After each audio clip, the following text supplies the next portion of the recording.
15వ అధ్యాయము 8వ వచనం నుండి నేనే చదువుతున్నాను. శ్రద్ధగా చూడాలని మనం చేస్తున్నాను. లూకా శుభవార్త 15వ అధ్యాయం.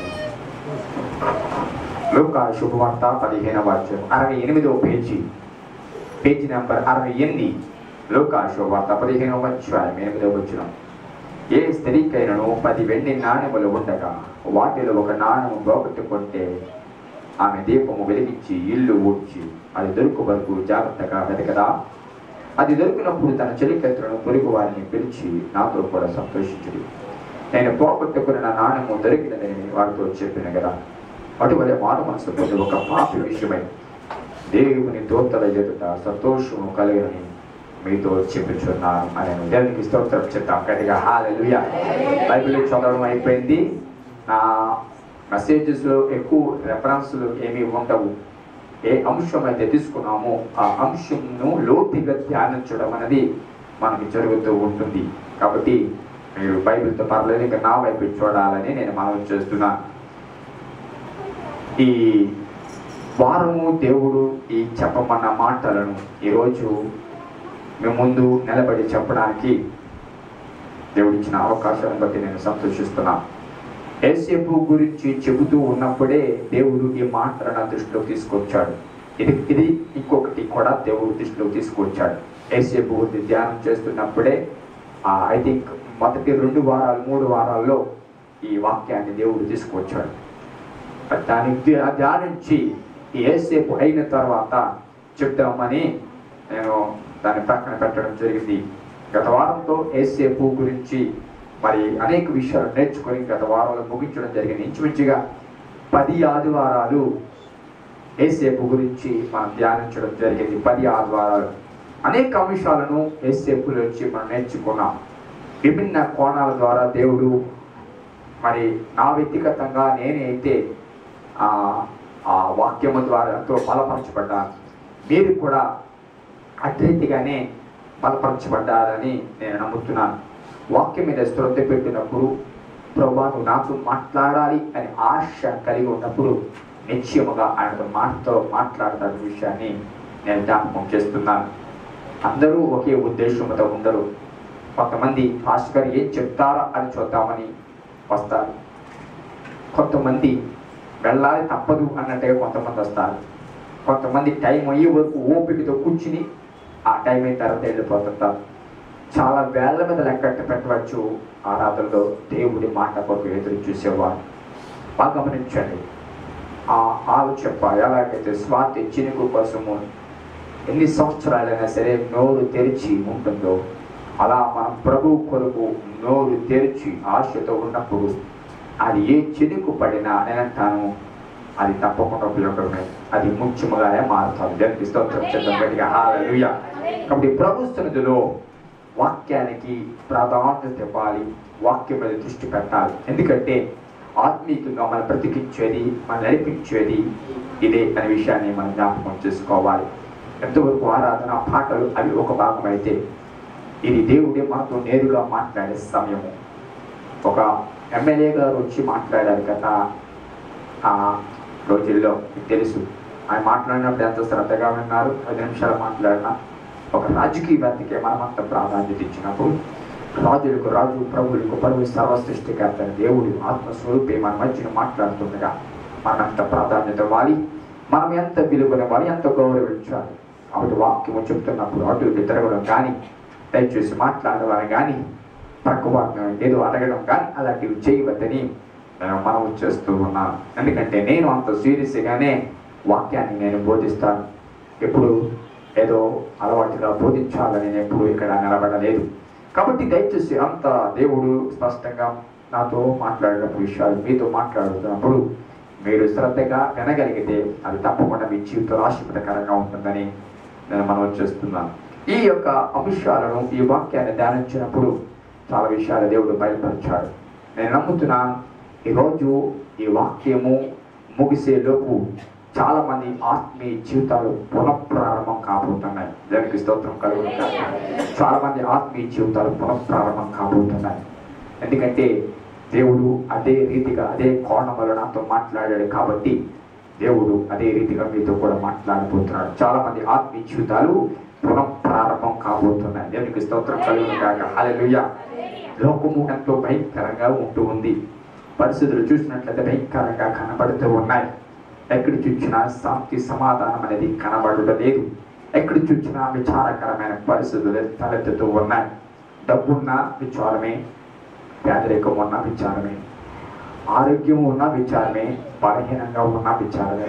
రోజు విచారం అనేది చాలా కోణాల్లో కనబడుతూ ఉన్న విషయం మనం జ్ఞాపకం చేసుకోవాలి. భయంకరమైన కొడుకు చాలా ప్రాంతాల్లో గత వారంలో ఒకసారి ఆ సోమాలియా ఫెమైన్ గురించి చూద్దామని నేను చూసినప్పుడు ఎంత ఘోరం అండి. ఆ సోమాలియాలో కరువు ఎంత తీవ్రత అంటే నిజంగా వాడు గేట్ క్లోజ్ చేస్తుంది. నేను ఇప్పుడు గేట్ ఓపెన్ చేస్తున్నామని ఆ కమాండర్, పోలీస్ కమాండర్ చెప్తున్నాడు. మెషిన్ గాన్ పట్టుకుని ఆ పోలీసులు అందరూ ఉన్నారు.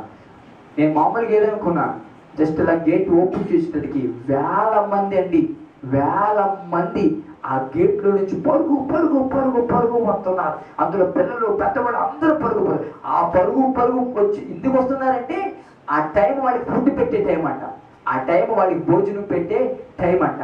కాబట్టి ఆ టైంలో ఆ గేట్ ఓపెన్ చేసేటికి ఒక్కసారి ప్రజలందరూ వచ్చేయడం వల్ల చిన్న పిల్లలు నేను చూశాను, వాళ్ళ కాళ్ళ మధ్యలో నలిగిపోయి చనిపోయారండి. నలిగిపోయి అంత తోపులాట్లో. ఏంటి తెలిసే ఎంత ఘోరం. వాళ్ళని కంట్రోల్ చేయడానికి పిల్లలు లేదు, పెద్దవాళ్ళు లేదు, ఇష్టం వచ్చినట్టు లాఠీ ఇచ్చి కూడేస్తున్నారు. అంతే లాఠీ ఇచ్చి కూడేస్తున్నారు.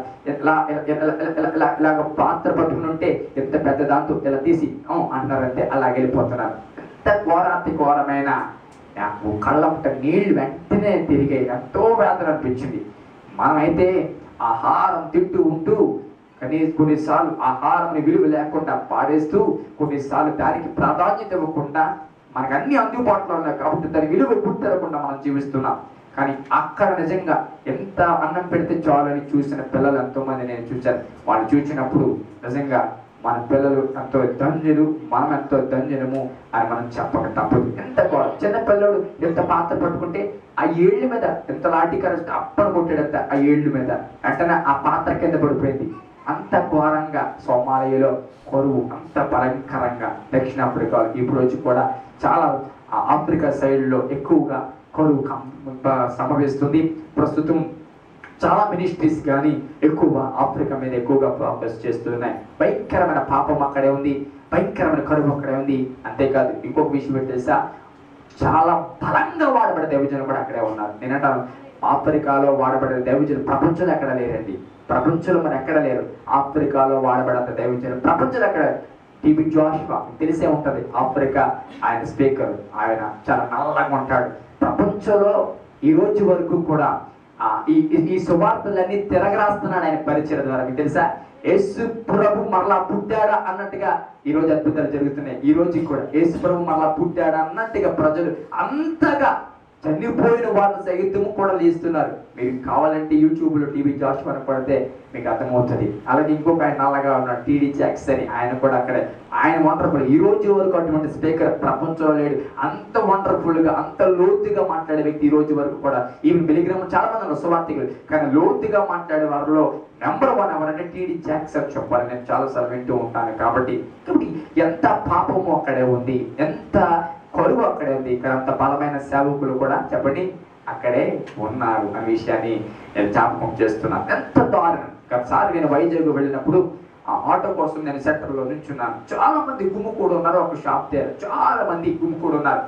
నేను అనుకున్నాను ఎలక్షన్ టైం కదా, ఎక్కడైనా ప్రజలు అలా గుమ్ముకూడి ఉంటారు కదా అని నేను అలా నుంచున్నాను. ఆ ఆటో లేట్ అయ్యింది.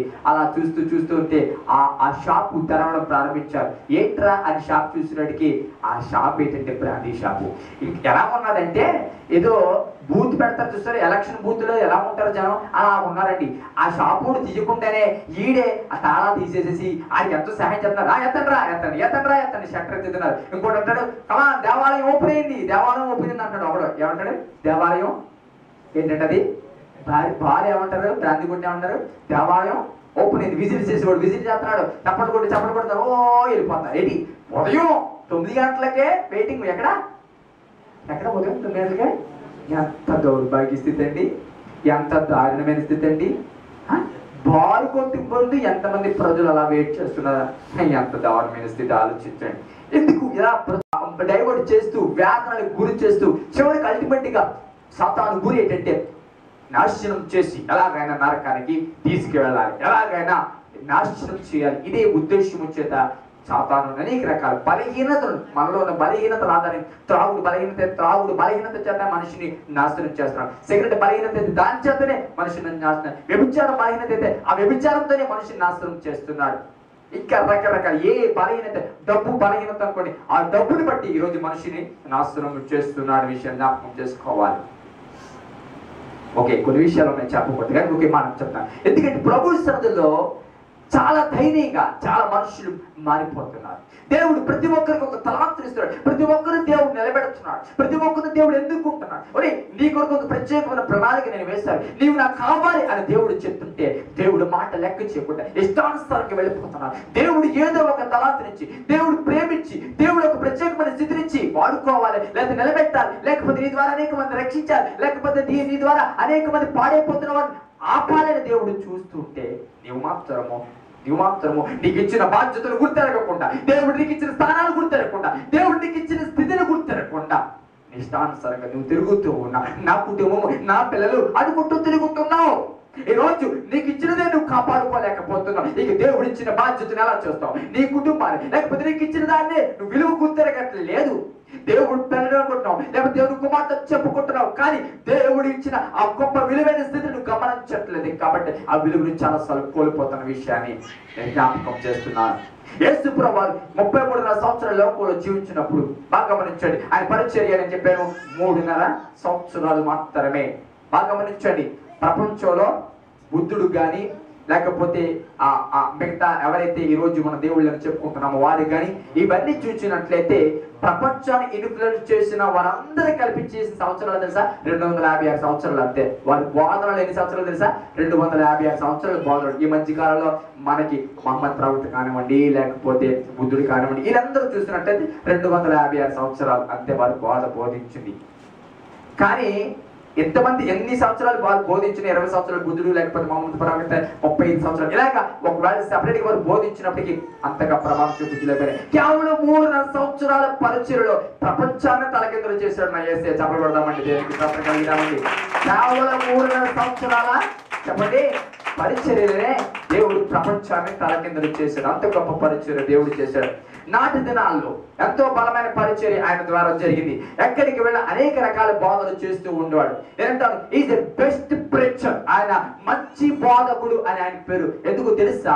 ఆయన ప్రజలకు అర్థమయ్యే రీతిలో బోధించేవాడు. అంతేకాదు, ఆయన ప్రజలకు అర్థమవ్వాలని ఎక్కువ శాతం ఆయన బోధనలో ఉపమానాలను ఎక్కువగా చెప్పండి ఉపయోగిస్తూ ఉండేవాడు. ఉపమాన రీతిగా బోధించేవాడు. ఉపమానాలు చేస్తూ ఉపమానాలు చెప్తూ అర్థమయ్యే సరళలో భాషలో ప్రజలకు బోధిస్తుండేవాడు. కాబట్టి ప్రజలు చాలా చక్కగా అర్థం చేసుకుంటూ ఉండేవారు. ఉపమానాలు చాలా చిన్నవిగా ఒకవేళ ఉండవచ్చు, కానీ ఆ ఉపమానాలు వెనక అర్థం చాలా గంభీరంగా ఉండేది. చాలా ప్రజలు చాలా ఈజీగా అర్థం చేసుకునే స్థితి ఆ ఉపమానాలు ఉండేది. ఇప్పుడు మనం చదువుకున్న ఈ 15వ లోకాసు వార్త 8వ వచనం నుండి మనము 10వ వచనాలను కూడా చూసినట్లయితే అది కూడా ఒక ఉపమాన రీతిగా చెప్పబడింది. ఎందుకు ఈ ఉపమాన రీతిగా దేని గురించి, ఏ సందర్భం గురించి ఈ ఉపమానం చెప్పబడింది అని మనం చూసినట్లయితే 3వ వచనం మనం చూసినట్లయితే అందుకైన వారితో ఈ ఉపమానం చెప్పాను, మీలో ఏ మనుష్యునికైనా 100 గొర్రెలు కలిగి ఉండగా వాటిలో ఒకటి తప్పిపోయినలా అతడు 99 అడవిలో విడిచిపెట్టి తప్పిపోయిన దొరుకు వరకు దాన్ని వెదక వెళ్ళడా? అది దొరికినప్పుడు సంతోషముతో దానిని తన భుజముల మీద వేసుకుని ఇంటికి వచ్చి తన స్నేహితులను పొరుగు వారిని పిలిచి, మీరు నాతో కూడా సంతోషించుడి, తప్పిపోయిన గొర్రె దొరికినదని వారితో చెప్పిన కదా. అటువల్ల మారు మనస్సు అక్కరలేని 99 మంది నీతిమంతుల విషయమై కలుగు సంతోషం కంటే మారు మనస్సు పొందు ఒక్క పాపి విషయమై పరలోకమందు ఎక్కువగా సంతోషము కలుగును. దేవునికి స్తోత్రం కలుగును కాక. ఈ ఉపమానము దేవుడికి దూరం అయిపోయి దేవుడి ప్రేమకు దూరం అయిపోయి లోకానికి దగ్గరవు, సాతానికి దగ్గరవుతూ నాశనానికి దగ్గరైపోతున్న పాపుల గురించి చెప్పబడిన ఉపమానం. ఎందుకంటే ఈ ఉపమానం ఎందుకు చెప్పబడిందంటే అక్కడ శాస్త్రులు పరిశీలన చూచారు. ఏంటి ఈయన పరిశుద్ధుడు అని చెప్పుకుంటున్నాడు కదా, దేవుడు కుమారుడు అని చెప్పుకుంటున్నాడు కదా, దేవుడి చేత పంపబడినవాడు అని చెప్పుకుంటున్నాడు, అంతేకాదు యూదుడు. కానీ ఇతడు వ్యవహారశైలి చూస్తే పాపులతో సాంగత్యం చేస్తున్నాడు, వ్యభిచారంతో సాంగత్యం చేస్తున్నాడు, అందరితో సాంగత్యం చేస్తున్నాడు. ఏంటి అని ఆలోచన అక్కడ ఉన్న పరిశీలన సద్దుకుల్లో కలిగింది. కాబట్టి వారి ఆలోచనలు గ్రహించి దేవుడు చెప్తున్న మాట. అందరూ ఏమనుకున్నారంటే ఎంత నీతిమంతులతో సహవాసం చేయాలి, ఇలాంటి వాడు అలాంటి వారితో సహవాసం చేయాలి అని ప్రజల ఆలోచన. కానీ ఈయన రోగులకే వైద్యుడు అవసరము కానీ ఆరోగ్యంగా ఉన్న వారికి వైద్యుడు అవసరము లేదు అని ఆ దృక్పథము వేసేది. కాబట్టి దేవుడి లోకానికి వచ్చింది పాపి కోసమే అని స్పష్టంగా చెప్తున్నాడు. నీతిమంతుడి కొరకు నేను రాలేదు అని స్పష్టంగా చెప్తున్నాడు. మరి ఎవరి కోసం వచ్చాడంటే నీతిమంతుడి కోసం కాదు, కానీ పాపి కోసమే వచ్చాడు. పాపి కోసం వచ్చినప్పుడు పాపిని రక్షించాలంటే పాపితో మాట్లాడాలి, పాపితో సహవాసం చేయాలి, పాపి ఆలోచన గ్రహించినప్పుడు మాత్రమే ఆ వ్యక్తిని సంపాదించగలను. కాబట్టి ఆ వేలోకి వెళ్ళి దేవుడి వార్త సువార్త ప్రకటన చేయడం జరిగింది. ఇవన్నీ చూసిన పరిస్థితులు శాస్త్రులు ఇష్టపడేవారు కాదు ఇవన్నీ. అందుకు దేవుడి ఉపమానం చెప్తూ 100 గొర్రెలు ఉంటే ఒక్కటి తప్పిపోయింది, 99 గొర్రెలు ఉన్నాయి. ఈ 99 గొర్రెలు ఉన్నాయి సంతోషం కంటే ఒక్కటి తప్పిపోయిందని వేదనే ఉంటుంది. దాన్ని బట్టి మనం అర్థం చేసుకోవాలి, దేవుడు వ్యక్తిగతంగా ఇండివిజువల్ గా దేవుడు వాల్యూ ఇచ్చేవాడు మనం జ్ఞాపకం చేసుకోవాలి. 99 ఉన్నాయి కదా, ఒకటి పోతే ఏంటి అని అనుకోలేదు ఆ కాపరి. 99 ఉన్నాయి చాలు, ఈ 99 నాకు ఉన్నాయి, ఈ 99 వాటిని మళ్ళీ జాగ్రత్తగా పోషించగలిగితే, జాగ్రత్తగా పెంచగలిగితే ఈ 99 మరొక 99 పెట్టగలవు అని ఉద్దేశం కాపరికి ఉన్న ఆ ఒంటరి దారుల గురించి, తప్పుపోయిన దారుల గురించి ఎక్కువ దృష్టి పెట్టినట్టుగా కాపరి మనకి కనపడుతుంది. దాన్ని బట్టి మనం అర్థం చేసుకోవాలి ఏంటంటే దేవుడు ఇండివిజువల్ గా ఆలోచించే వ్యక్తి, వ్యక్తిగతంగా ప్రతి ఒక్కరి గురించి ఆలోచించే వ్యక్తి. గ్రూప్ గా ఎప్పుడు ఆలోచించండి, గ్రూప్ గా చూసే వ్యక్తి కాదు, ఇండివిజువల్. దానికి స్తోత్రం కలిగింది కాక హల్లెలూయా, చెప్పండి గట్టిగా హల్లెలూయా, హల్లెలూయా. ఉదాహరణకు సపోజ్ ఒక వివాహం ఉంది అనుకోండి, ఆ వివాహానికి మన కుటుంబానికి వచ్చినప్పుడు వివాహ కార్డు రాస్తారు, ఆ యజమాని పేరు రాసేసి ఇచ్చేస్తారు. ఇంట్లో 10 మంది ఉన్నా లేకపోతే 6 ఉన్నా అందరికి కలిపి ఒకటే కార్డు, అంతే, దట్సాల్. యజమాని పిలిచినట్టే అందరినీ పిలిచినట్టే అంటారు. కానీ ఇక్కడ యేసు ప్రభు దగ్గరకు వచ్చేటప్పటికి దేవుడు ఇండివిజువల్ గా వెలువనిస్తాడు ప్రతి ఒక్కరికి. గ్రూప్ గా భర్త ఉన్నదానికి భర్తే, భార్య పిల్లలే, రక్త సంబంధికులు అలా గ్రూప్ వైజ్ గా కాకుండా వ్యక్తిగతంగా వెలువనిచ్చేవాడు. కాబట్టి 99 గొర్రెలు ఉన్నప్పటికీ ఆ ఒక్క గొర్రె గురించి దేవుడు ఎక్కువగా ఆలోచన చేయడం మొదలు పెట్టాడు. ఇవన్నీ మాటలు వివరిస్తూ 8వ వచనంలో ఒక మాట చెప్తున్నాడు. అది కూడా ఆ పారబుల్ ఏంటంటే, ఒక స్త్రీకి 10 నాణెములు ఉన్నాయి, వాటిలో ఒక నాణెము పోగొట్టుకుంటే ఆమె దీపం వెలిగించి ఇల్లు ఊడ్చి అది దొరకు వరకు జాగ్రత్తగా వెతకుదా, నాతో అది దొరికినప్పుడు తన చెలికెత్తలని పొరుగు వారిని పిలిచి నాతో కూడా సంతోషించి నేను పోగొట్టుకున్న నాణెము దొరికినదని వారితో చెప్పిన కదా. దానికి స్తోత్రము కలుగును కాక హల్లెలూయా.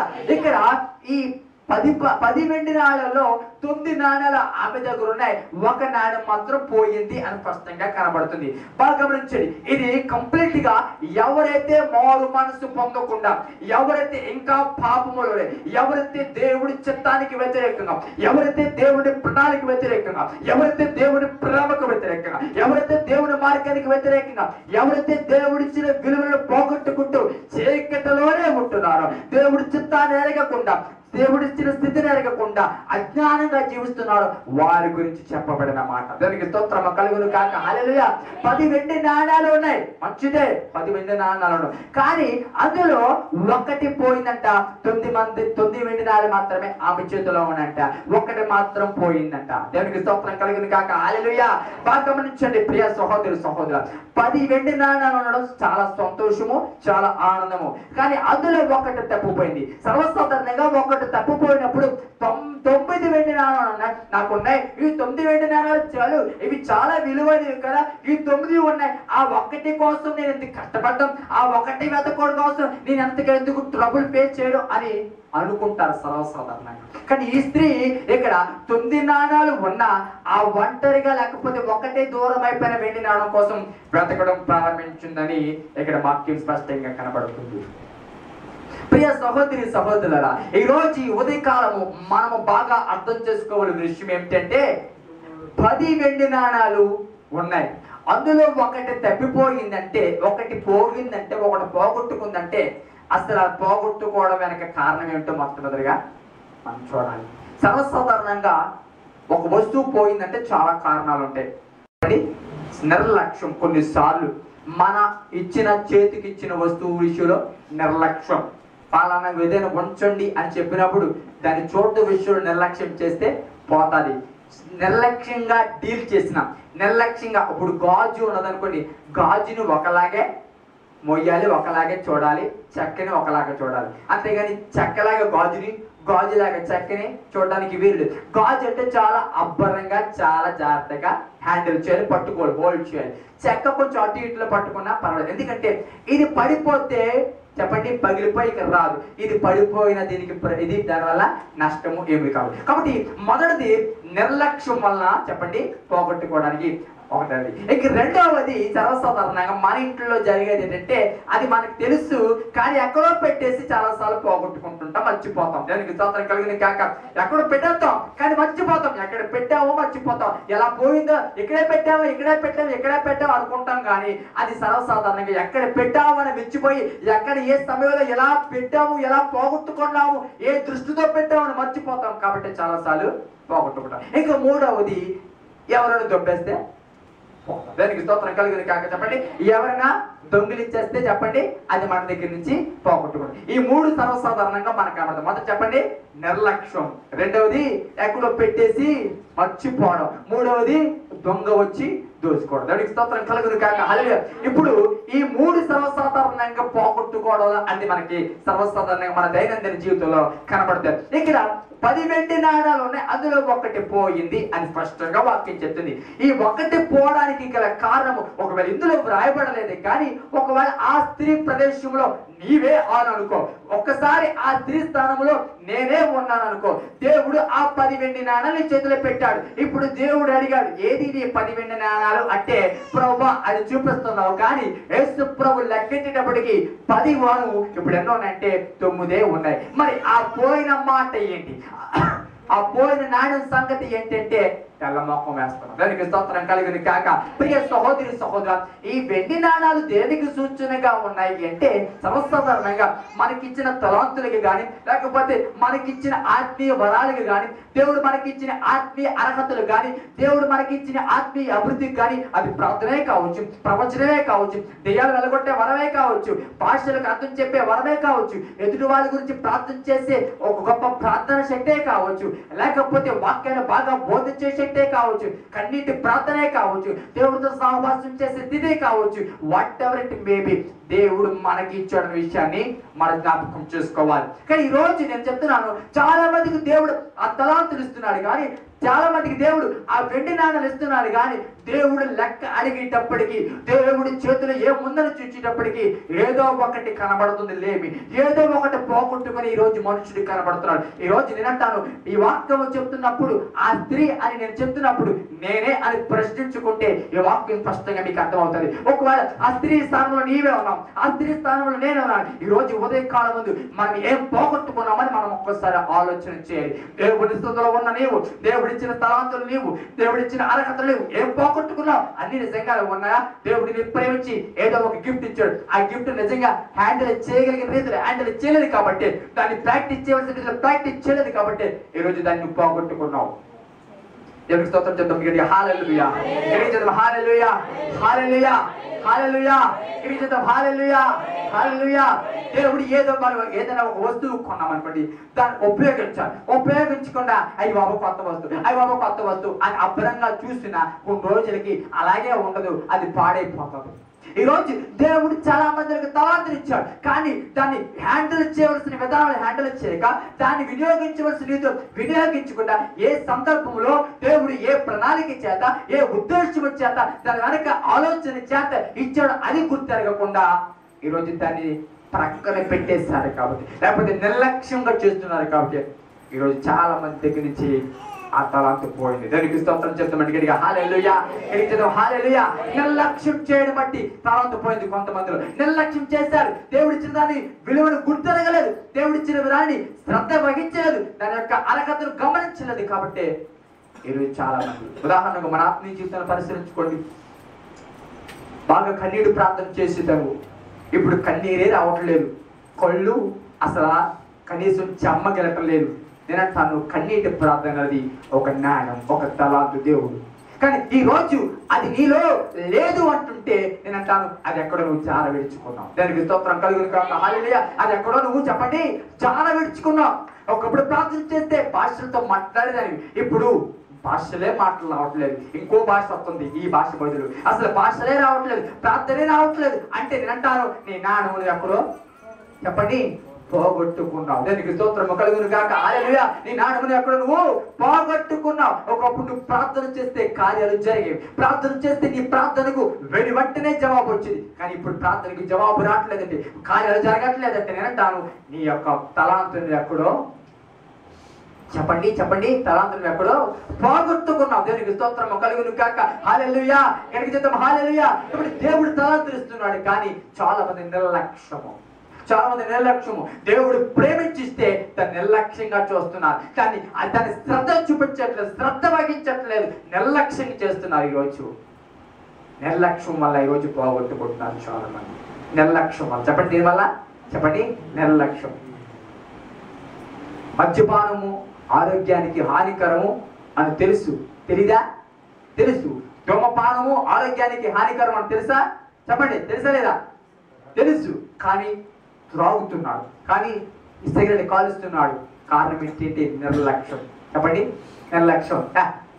ఏ లేకపోతే పని ఎప్పుడైనా పోవాల్సిందే కదా, ఈ రోజు కాకపోతే రేపు, ఈ రోజు కాకపోతే రేపు, రేపు కాకపోతే ఎల్లుండు అంటూ నిర్లక్ష్యంగా వహిస్తున్నాడు. కాబట్టి వాడి జీవితాన్ని వాడే ఆర్పివేసుకుంటున్నాడు.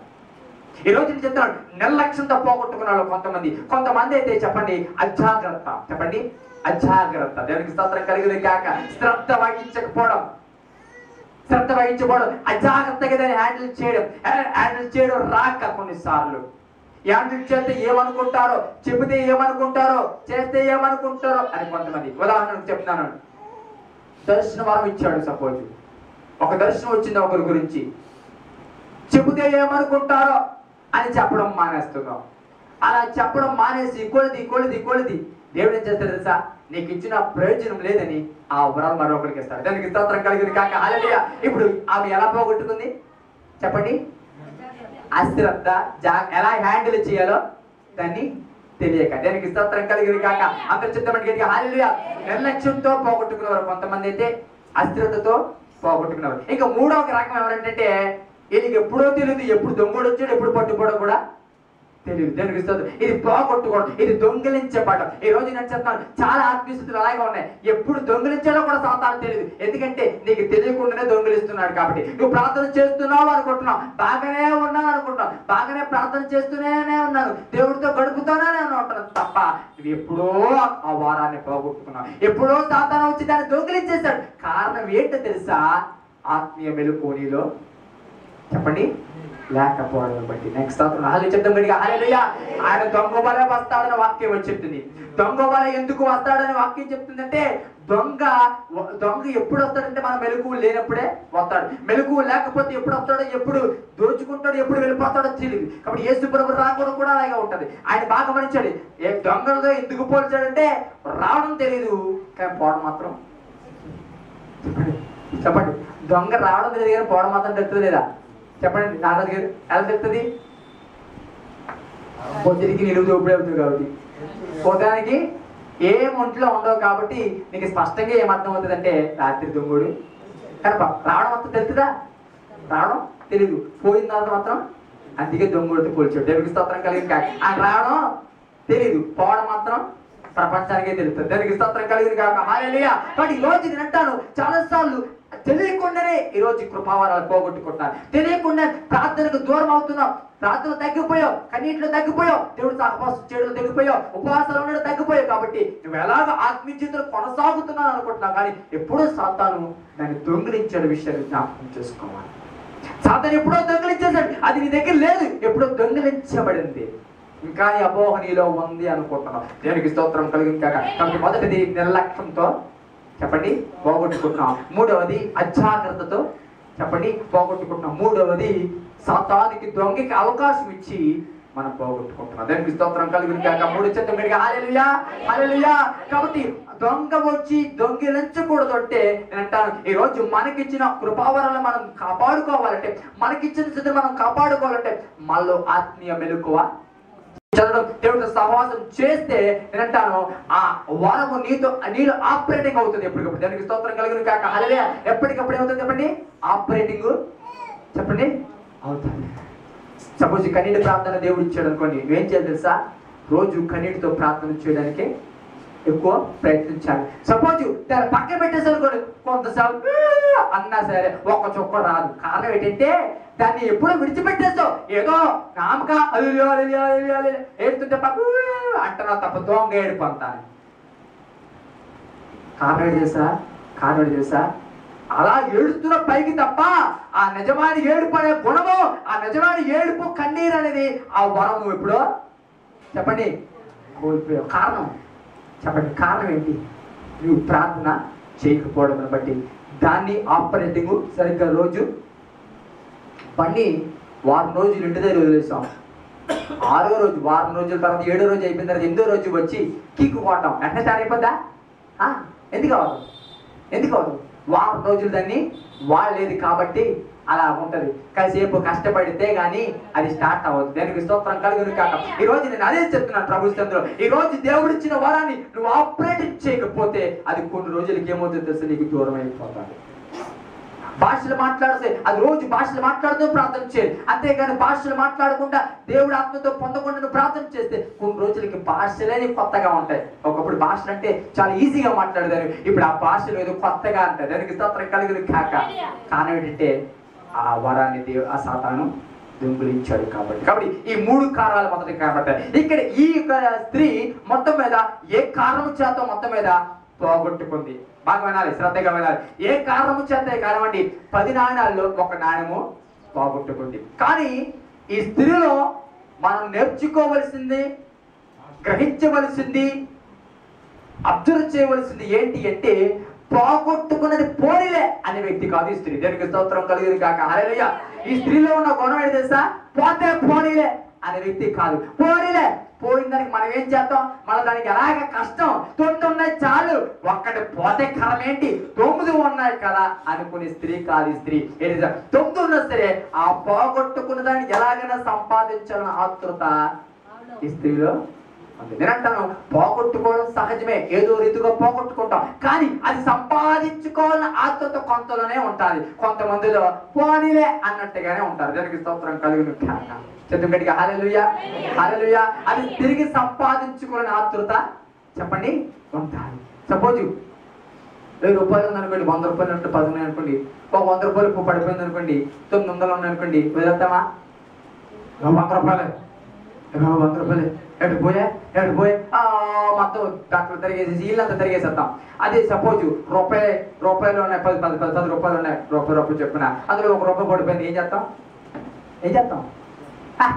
రూపాయి అంత విలువ లేదు రూపాయి. దేనికి స్తోత్రం కలిగింది కాక హల్లెలూయా. బాగా గమనించండి, కనబడడానికి చిన్నదైన కావచ్చు వెండినా, కానీ చాలా విలువైనది. దేనికి స్తోత్రం కలిగింది కాక. కొన్నిసార్లు నీ దృష్టికి నువ్వు పోగొట్టుకున్నది చాలా తక్కువ అనుకోవచ్చు, కానీ బాగా ఆలోచించేసినట్లయితే అది చాలా విలువైనదని విషయాన్ని జ్ఞాపకం చేసుకోవాలి. ఈరోజు ఈ స్త్రీ పోగొట్టుకుంది, కానీ ఈమెలో మెచ్చుకోవాల్సిన లక్ష్యం ఏంటంటే పోగొట్టుకున్న దానిని మళ్ళా తిరిగి సంపాదించుకోవడానికి ప్రయత్నించేస్తుంది. కొంతమంది ఎలా ఉన్నారంటే, పోయింది ఏం చేస్తాం మరి ఇంకా సర్లే అన్నట్టుగానే ఉన్నారు తప్ప లెగట్లేదు. చెప్పండి, ఆత్మీయ స్థితిలో మళ్ళా లెగట్లేదు, మళ్ళా నేను తిరిగి సంపాదించాలి, తిరిగి నేను మళ్ళా సాధించాలనే ఆతృత ఆ ఆతృత నీకు రానంత వరకు కూడా నేనంటాను, నువ్వు పోగొట్టుకున్న దాన్ని సంపాదించలేవు.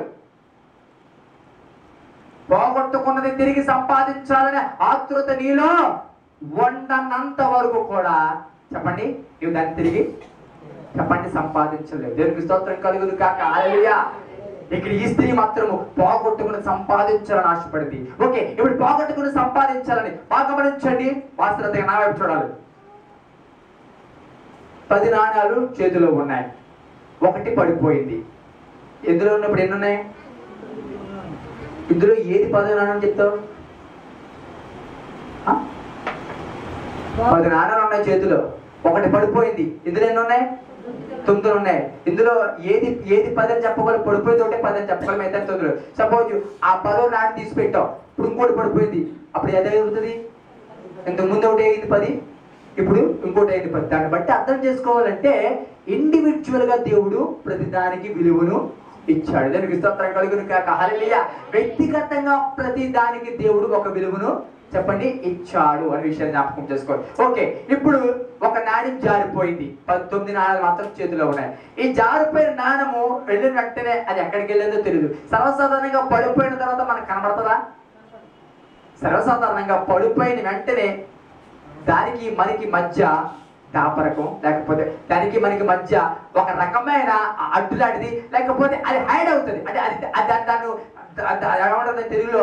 తాను ఏముంటుందంటే దాచిపెడుతుంది. దానికి స్తోత్రం కలుగును కాక. హల్లెలూయా. తాను ఏం చేస్తుంది అంటే దాచిపెట్టుకుంటుంది. అది ఎక్కడికి వెళుతుందో తెలియదు. ఆ కాయిన్ పడిపోయింది, ఇప్పుడు ఎక్కడుందో తెలియదు. ఆ చేతులు మాత్రం 9 ఉన్నాయి, ఒకటి మాత్రం పడిపోయింది, ఇప్పుడు అది ఎక్కడ ఉందో కూడా తెలియదు. బాగా గమనించండి. అది సపోజ్ ఇక్కడ ఎక్కడో పడిపోయింది అనుకోండి, ఈజీగా కనబడుతుంది. సర్వసాధారణంగా అది కనబడకపోవడానికి కారణం ఏంటంటే అది చీకటి. అంటే సర్వసాధారణంగా చెప్పండి కనబడుతుందా? పగబడిపోయింది అనుకోండి గబుక్కి కనబడుతుంది. చీకట్లో పడ్డది అనుకోండి కనబడుతుందా? కనబడదు. ఓకే, ఇప్పుడు చీకట్లో పడిపోయింది, అది ఎక్కడుందో కనబడుతుంది. ఇప్పుడు దాన్ని నువ్వు వెతకాలి అంటే నీ చేతులు ఏముండాలి? ఏముండాలి? టార్చ్ లైటో లాంతరో ఏదోటి ఉండాలి. దానికి స్తోత్రం కలుగును కాక. ఇక్కడ ఈ స్త్రీ చేసిన పని ఏంటంటే అది ఎలా పడిపోయిందని ఇక్కడ ఆమె దీపము వెలిగించి, దానికి స్తోత్రం కలుగును కాక, ఎలా నెదుగుతుందంట? దీపము వెలిగించి. దానికి స్తోత్రం కలుగును కాక. ఎందుకంటే దీపం అనేది వచ్చిందా, దీపం అనేది మన చేతిలో ఉందా, అది ఎంత రహస్యమైనది అనేది ఇప్పటికీ తప్పకుండా బయలుపరచబడక తప్ప. దానికి స్తోత్రం చెప్తాం గట్టిగా. హల్లెలూయా. ఎలాంటిదైనా సరే అది నేను ఎంత దాక్కున్నా సరే ఈ దీపం ఏం చేసేది